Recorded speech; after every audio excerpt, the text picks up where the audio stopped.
Hello students, నేను కామేశ్వరిని.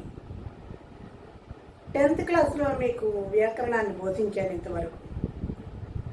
ఈ విద్యార్థుల తల్లిదండ్రులు కొంతమంది పాఠాలు చెప్పండి అని అడగడం వల్ల 10th క్లాస్ తెలుగు టెక్స్ట్ బుక్లో అనేటువంటి పద్య భాగంలోని మొదటి పాఠాల్లోని 3 పద్యాలు, చుక్క పద్యాలు 3 ఉన్నాయి.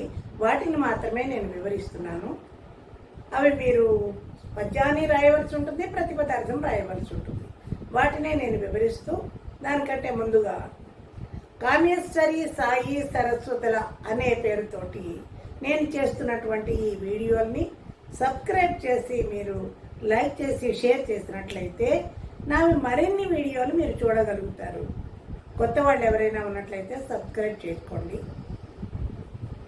ఇంటర్మీడియట్కి సంబంధించి అయితే, తర్వాత 10th క్లాస్కి సంబంధించి కూడా నేను వీడియోలు చేస్తూ ఉన్నాను. తర్వాత రామాయణాన్ని కూడా చెప్తున్నాను. పరీక్షలు దగ్గరకు వచ్చాయి, వీడియోలు చేసేటువంటి టైం కొంతగా కుదరటం లేదు, కానీ సాధ్యమైన తొందరగా చెప్పుకునే ప్రయత్నం, వీడియోలు చేసే ప్రయత్నం చేస్తూ నేను బమ్మెర పోతన రచించినటువంటి దానశీలంలోకి వెళ్తున్నాను. దానశీలము అంటే, శీలము అంటే ప్రవర్తన అని అర్థం. ఇది దీనిని వేరే అర్థంలో చాలా వరకు వాడుతున్నారు, దానిని మనం తర్వాత చెప్పుకుందాం. ఇక్కడ దాన గుణము కలిగినటువంటి బలిచ రాక్షసరాజైన బలిచక్రవర్తి గురించి చెప్తున్నాడు. బలిచక్రవర్తి రాక్షసరాజు. ఈయన దాన ధర్మాలు చేయడంలో, దాన విషయంలో లోకాలన్నింటిలో అపారమైనటువంటి కీర్తి ప్రతిష్టలు సంపాదించాడు. అయితే ఈయన రాక్షసరాజు. రాక్షస ప్రవృత్తి కొంచెం భిన్నంగా ఉంటుంది కాబట్టి ఈ రాక్షస రాజుని అణచివేయడానికి విష్ణుమూర్తి వామనావతారంలో ఈయన దగ్గరికి వచ్చి 3 అడుగుల నేలని దానంగా అడిగాడు. అది ఇవ్వడానికి ఒప్పుకున్నాడు. ఎవరు? బలిచక్రవర్తి. అయితే రాక్షస గురువు అయినటువంటి శుక్రాచార్యుడికి ఈ వామనుడు విష్ణుమూర్తి అని తెలుసు. బలిచక్రవర్తిని అణచివేయడానికి వచ్చాడని తెలుసు. అందువల్ల బలిచక్రవర్తి శ్రేయస్సు కోరినట్లుగా ఆయన ఇది వద్దు, ఈ దానం వద్దు అని ఆయన ఆపుతున్నటువంటి, వద్దని చెబుతున్నటువంటి భావన మనకి ఈ పద్యంలో ఇచ్చాడు. ఒకసారి పద్యాన్ని చదివి దాన్ని నేను వివరిస్తాను. పద్యాన్ని చక్కగా మీరు కూడా బై హార్ట్ చేసుకోండి. చూడండి. కులమున్ రాజ్యము తేజమున్ నిలుపు మీ కుర్జుండు విశ్వంభరుండు అలతింబోడు త్రివిక్రమ స్ఫురణ వాడై నిండు బ్రహ్మాండమున్ కలడే మాన్పనొకండు కలడే మాన్పనొకండు నా పలుకులు ఆకర్ణింపు కర్ణంబులన్ వలది దానము గీనము పనుపుమా వర్ణిం వదాన్యోత్తమా అంటున్నాడు. పదాన్యోత్తమ ముందు తీసుకోవాలి మీరు ప్రతిపదార్థం రాసేటప్పుడు కానీ, పద్యాన్ని వివరించేటప్పుడు కానీ ముందుగా పదాన్యోత్తమ, దానగుణం కలిగినటువంటి శ్రేష్ఠుడమైనటువంటి దానం చెయ్యడంలో గొప్పవాడైనటువంటి ఓ బలిచక్రవర్తి అంటూ శుక్రాచార్యుడు చెప్తున్నాడు. ఏమని అంటే, కులమున్ నీ కులాన్ని, రాజ్యమున్ నీ రాజ్యాన్ని, తేజమున్ నీ తేజస్సుని, నిలుపుము నిలబెట్టుకో. నీ రాజ్యాన్ని, నీ కులాన్ని, నీ తేజస్సుని 10 కాలాలు కాపాడుకో, నిలబెట్టుకో. ఈ కుబ్జుండు, ఈ పొట్టివాడు, ఈ వామనుడు ఎవరనుకుంటున్నావు? విశ్వంభరుండు, విశ్వవ్యాపకుడైనటువంటి అన్ని లోకాలను ఏలేటువంటి విష్ణుమూర్తి అన్న సాక్షాత్ విష్ణుమూర్తి. అలతింపోడు, ఆయన చిన్నగా వెళ్ళాడు, చిన్న దానం తీసుకుని వెళ్ళాడు. ఆయన చిన్నగా దానం తీసుకుని వెళ్ళేటువంటి వాడు కాదు. త్రివిక్రమ స్ఫురణ వాడే నిండు బ్రహ్మాండమున్ నిండును, అన్ని లోకాలు నిండుతాడు. ఇలా త్రివిక్రమ స్ఫురణ వాడే, ఇంతింతయే వటుడింతయే మరియు తానంతయే నభోవీధిపై అని తర్వాత పద్యాల్లో చెప్తాడు ఆయన. అలాగా ఆయన లోకాలనన్నీ వ్యాపిస్తాడయ్యా విష్ణుమూర్తి. పొట్టివాళ్ళ ఉన్నాడు కానీ ఈయన తక్కువ సామాన్యుడు కాదు. కలడే మాన్పనొకండు, ఈయన్ని ఆపగలరా? ఎవరి శక్యమన్నా అవుతుందా? ఈ విష్ణుమూర్తిని ఎవరు ఆపగలరు? నా పలుకులు ఆకర్ణింపు కర్ణంబులన్, ఓ బలిచక్రవర్తి, నా మాట విను, శ్రద్ధగా విను, నీ చెవులతో విను, నేను చెప్పేది విను, నేను నీ శ్రేయోభిలాషిని అంటూ వలది దానము గీనమున్. ఈ దానాలు గీనాలు వద్దయ్యా, వలదు వలదు, వద్దు వద్దు అంటున్నాడు. చూడండి, ఆటలు గీటలు మానేసరండి అంటారు. ఆటలు గీటలు ఉంటే వేరే అర్థం ఉండదు. ఇవి జంట పదాలు. అలాగే దానము గీనము, ఈ దానాలు గీనాలు వద్దు వద్దు. పనుపుమా వర్ణిన్, ఈ బ్రహ్మచారిని, ఈ వామనుణ్ణి పనుపుమా, పంపించేసే. 3 అడుగుల నేల అది ఇస్తానన్నావు కానీ పంపించే, నా మాట విను. ఈయన విష్ణుమూర్తి లోకాలు వ్యాపిస్తాడు. నిన్ను వ్యాపించినటువంటి లోకాలను ఏలుతున్నటువంటి విష్ణుమూర్తి నిన్ను అణిచివేయడానికి వచ్చాడు. వద్దయ్యా, ఈ దానం వద్దు అని గురువు అయినటువంటి, రాక్షస గురువు అయినటువంటి శుక్రాచార్యుడు బలి చక్రవర్తితోటి అన్నటువంటి సందర్భంలో ఈ పద్యాన్ని ఇచ్చాడు. ఈ పద్యాన్ని చక్కగా చదువుకుని దీని ప్రతిపదార్థాన్ని రాసుకోండి. మరొకసారి చెప్తున్నాను, కామేశ్వరి సాయి సరస్వతుల అనే పేరుతోటి నేను చేస్తున్న ఈ వీడియోని కొత్త వాళ్ళు ఎవరైనా చూస్తున్నట్లయితే సబ్స్క్రైబ్ చేసుకోండి. నా మరిన్ని వీడియోలు మీరు చూడగలుగుతారు. నేను ఇంకొక 2వ పద్యాన్ని వివరిస్తున్నాను.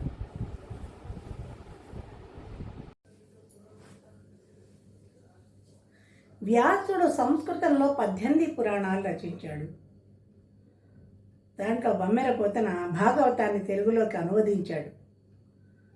తెలుగులోకి అనువదించినటువంటి భాగవతంలోని వామన చరిత్రలోంచి మనకి ఈ దానశీలం అనేటువంటి ఒక చిన్న బిడ్డనిచ్చాడు. ఈ బమ్మెర పోతన భక్తి రస ప్రధానంగా ఆయన రచనలు చేశాడు. అంటే పండిత పామరులకు కూడా ఆయన రచన చాలా అర్థమవుతుంది. అందరూ ఆనందించే విధంగా ఆయన రచనలు చేశాడు. ఇప్పుడు మనం దానశీలంలోని 2వ పద్యంలోకి పెడుతున్నాం. మొదటి పద్యంలో శుక్రాచార్యుడు, ఈ దానాలు అవి వద్దు, నీ రాజ్యాన్ని నీ కులాన్ని కాపాడుకో బలిచక్రవర్తి, వచ్చిన వాడు విష్ణుమూర్తి అని ఈతో పలికాడు కదా. ఆయనకి జవాబు చెప్తున్నాడు బలిచక్రవర్తి ఈ పద్యాన్ని చూడండి.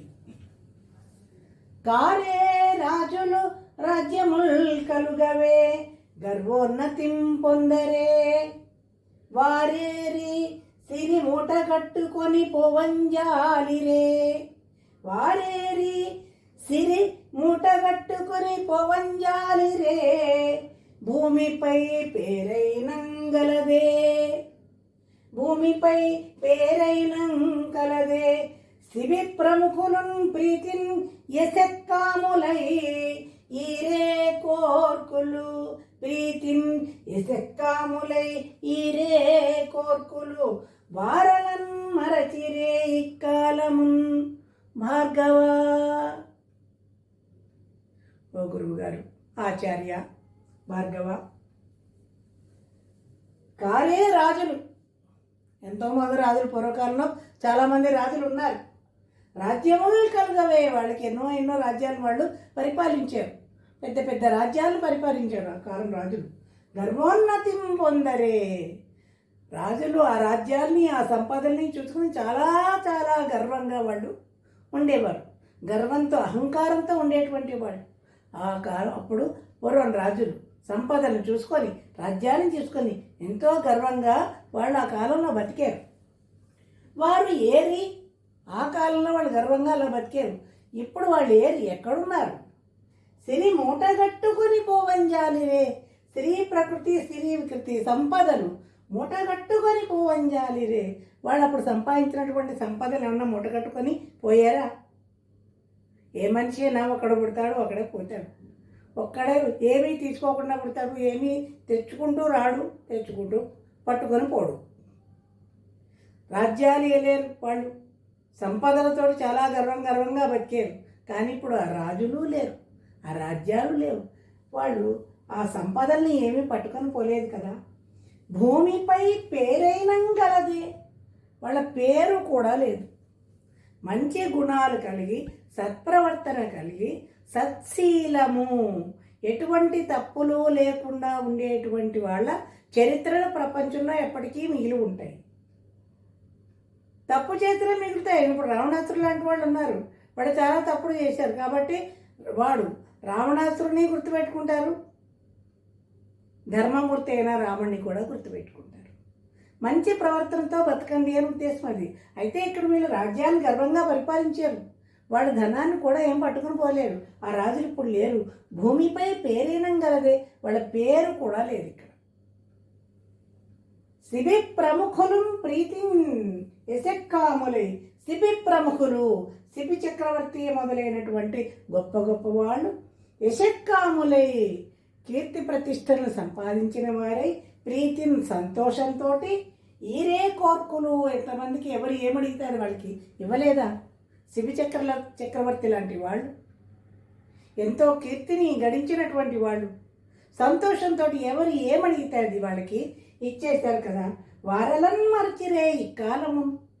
మరి ఇప్పటికీ మనం వాళ్ళని మర్చిపోయామా? శిబి చక్రవర్తి అంటున్నాం, కర్ణుడు అంటున్నాం, తర్వాత మనం ఈయన మాటలుగా కాకుండా మనం బలి చక్రవర్తి అంటున్నాం. అంటే గుణాలు లోకంలో ఎప్పటికీ ఉంటాయి, మంచి గుణాలు, దుష్ట గుణాలు కూడా ఉంటాయి, అది వేరే సంగతి. కానీ మంచి సంపాదించుకోవాలి, మంచి గుణాలను కలిగి ఉండాలి. ఈ శరీరం శాశ్వతం కాదు, ఈ రాజ్యం శాశ్వతం కాదు, ఈ సంపదలు శాశ్వతం కాదు. నేను మాట ఇస్తానని అది ఇచ్చేస్తాను. ఎప్పుడో రాజులు రాజ్యాన్ని పరిపాలించారు, అహంకారంతో బతికారు. ఆ రాజుల పేరు లేదు, ఊరు లేదు. వాళ్ళు పుట్టారు, పోయారు, అంత గర్వంగా వాళ్ళు జీవించారు, పోయారు. వాళ్ళు ఏమీ పట్టుకొని పోలేదు, వాళ్ళ పేరు కూడా ఇక్కడ లేదు. కానీ శిబి చక్రవర్తి లాంటి వాళ్ళు, దానశీలం కలిగినటువంటి, దానం గుణం కలిగినటువంటి, సంతోషంతో దాన ధర్మాలు చేసినటువంటి శిబి లాంటి ప్రముఖుల్ని ఇప్పటికీ కూడా ప్రజలు మర్చిపోవటం లేదు కదా. మరి నన్ను ఎందుకు దానం చేయొద్దని ఆపుదావు ఓ గురువరాని అయినా శుక్రాచార్యుడితోటి శిబి చక్రవర్తి అన్నటువంటి పద్యం ఇది. దీన్ని జాగ్రత్తగా బైహార్ట్ చేసి భార్గవ అంటూ ప్రతి పదార్థాన్ని రాసుకోండి, మంచి మార్కులు తెచ్చుకోండి. మార్కులు చదువులు కంటే కూడా దాని సారాన్ని గ్రహించాలి విద్యార్థులందరూ. అందరూ విద్యార్థులే కాదు. ఈ పద్యం అద్భుతమైనటువంటి రచనలు. బమ్మెరపోతన సాహిత్యం అంటే గజేంద్ర మోక్షం చదువుతూ ఉంటే ఇంకా ఇంకా వినాలనిపిస్తుంది. అయితే ఇది 10th క్లాస్ విద్యార్థుల కోసం కాబట్టి నేను వేరే టాపిక్లోకి వెళ్ళట్లేదు. ఈ పద్యాన్ని ఇలా నేర్చుకోండి. ఇంకొక చుక్క పద్యం ఒకటి ఉంది, ఇంకొక దాన్ని నేను వివరిస్తాను.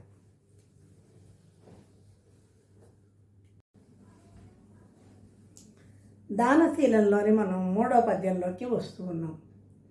శుక్రాచార్యుడితోటి బలిచక్రవర్తి అన్నటువంటి సందర్భంలోది ఈ పద్యం కూడా చూడండి. నిరయంబైన నిబంధమైన ధరణి నిర్మూలనంబైన దుర్మరణంబైన కులాంతమైన నిజమున్ రానిమ్ము కానిమ్ము పో హరుడైనన్ హరి అయిన నీరజభవుండు అభ్యాగతుండైననౌ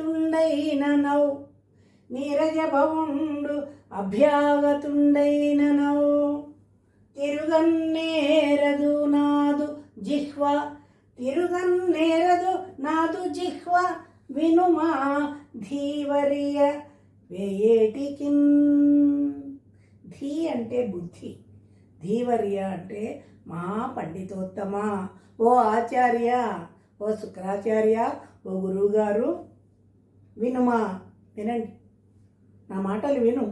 ఏంటంటే నిరయంబైన, నాకు నరకం ప్రాప్తించినా సరే, నిబంధమైన, నేను బంధితుడనైనా సరే, బంధింపబడినా అంటే నిబంధమైనటువంటి స్థితిలో ఉన్న, ధరణి నిర్మూలనంబైన, ధరణి భూమి నిర్మూలనంబైన, అది నశించిపోయినా అంటే అదృశ్యమైపోయినా సరే, దుర్మరణంబైన, నాకు దుర్మరణం ప్రాప్తించినా సరే, కులాంతమైన, నా వంశం మొత్తం నశించిపోయినా సరే, నిజమున్ రానిమ్ము కానిమ్ము పో, ఏది ఏమైనా, ఏదైనా వస్తే రాని, పోతే పోని, ఏది ఏమైనప్పటికీ అభ్యాగతుండైనను అంటే అభ్యాగతుడు వచ్చినటువంటి వాడు, హరుడైన, హరుడు అంటే శివుడు, హరి అంటే విష్ణువు, శివుడైనా సరే విష్ణువైనా సరే, నీరజభవుడు బ్రహ్మదేవుడైనా సరే, వచ్చినవాడు ఎవరైనా సరే, తిరుగన్నేరదు నాదు జిహ్వ. నాదు జిహ్వ, జిహ్వ అంటే నాలుక అని అర్థం. నా నాలుక తిరుగన్నేరదు, వెనక్కి పోదు. ఇస్తానని మాట ఇచ్చాను, నేను ఇచ్చి తీరుతానంతే. 1000 ఏటికి 1000 మాటలు ఎందుకు శుక్రాచార్య గురువర్య? నేను ఇస్తానన్నాను, ఇచ్చేస్తానంతే. ఏది ఏమైనప్పటికీ ఇచ్చేస్తాను అంటున్నాడు. అదే మళ్ళీ ఒకసారి, నేను నరకానికి పోయినా సరే, నాకు బంధం ప్రాప్తించినా సరే, మొత్తం లోకమంతా అదృశ్యమైపోయినా సరే, నాకు దుర్మరణం వచ్చినా సరే, నా వంశం అంతా నశించిపోయినా సరే, ఏది ఏమైనా రాని పోని, ఏది వచ్చినా రాకపోయినా, ఏది రాని పోని, అభ్యాగతుండు వచ్చినటువంటి వాడు హరుడైన శివుడైనా సరే, హరి అయిన విష్ణు అయినా సరే, నీరజభవుండు బ్రహ్మదేవుడైనప్పటికీ బ్రహ్మదేవుడైనా సరే, తిరువన్నేరదు నాదు జిహ్వ, నాదు జిహ్వ, నా నాలుక తిరుగన్నేరదు, వెనుదిరగదు. అంటే నేను మాట తప్పను. 1000 మాటలు ఎందుకు? నేను మాట తప్పను. ఇస్తానన్నాను 3 అడుగుల నేర, నేను ఇచ్చేస్తానంతే. ఎందుకంటే అందుకే ఇవాళ మనం బలిచక్రవర్తిని పేరు గుర్తు చెప్పుకుంటుంటే, ఒక సత్యమైనటువంటి మాట కోసం ఆయన ఎంత పట్టుదల కలిగి ఉన్నాడు. జీవితం ఏమైపోయినా పర్వాలేదు, నేను ఆడిన మాట తప్పను అంటున్నాడు. మంచి పని విషయంలో అంత పట్టుదల ఉండాలి. క్రూరత్వంలో, చెడ్డ విషయంలో పట్టుత్వం పనికిరాదు. మంచి చెప్పినప్పుడల్లా నేను చెడు చెప్తున్నాను, ఎందుకంటే మంచి చెడు రెండు తెలవాలి. మంచి విషయంలో అంత కఠినమైనటువంటి పట్టుదల ఉండాలి. ఇప్పుడు విద్యార్థులకి ఈ పట్టుదల చాలా అవసరం. పరీక్షలు దగ్గరకు వస్తున్నాయి. సంవత్సరం అంతా ఎలా అయిపోయినప్పటికీ ఇప్పుడు కొంచెం పట్టుదలతో చదవండి, మంచి భవిష్యత్తు ఉంటుంది. తెల్లారగట్టు 4 లేవాలి, చదవాలి. అమృత గడియలు. ఒకరోజు బద్ధకం, రెండో రోజుకి అలవాటు అయిపోతుంది. నేను బాగా చదవాలి, నాకు హైయెస్ట్ మార్క్స్ రావాలని పట్టుదల నీకు ఉన్నట్లయితే నువ్వు సాధించగలవు. అంత మంచి విషయంలో పట్టుదల కలిగినటువంటి బలిచక్రవర్తిని ఇవాటికి కూడా మనం చెప్పుకుంటున్నాం. ఎందుకంటే మంచి విషయంలో ఆయన అంతా గొప్పవాడయ్యాడు. ఈ పట్టుదల పాఠాలతో పాటు, మార్కులతో పాటు నేర్చుకోవాల్సింది ఇది.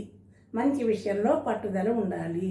నిజం మాట్లాడే విషయంలో, ధర్మాచరణ విషయంలో, మంచి పనులు చేయడంలో పట్టుదల ఉండాలి అని మనకి దానశీలం అనే పాఠంలో చుక్క పద్యాలు 3 ఇచ్చారు. ఈ 3 పద్యాలని మీరు కంటతా పట్టండి, బైహార్ట్ చేయండి.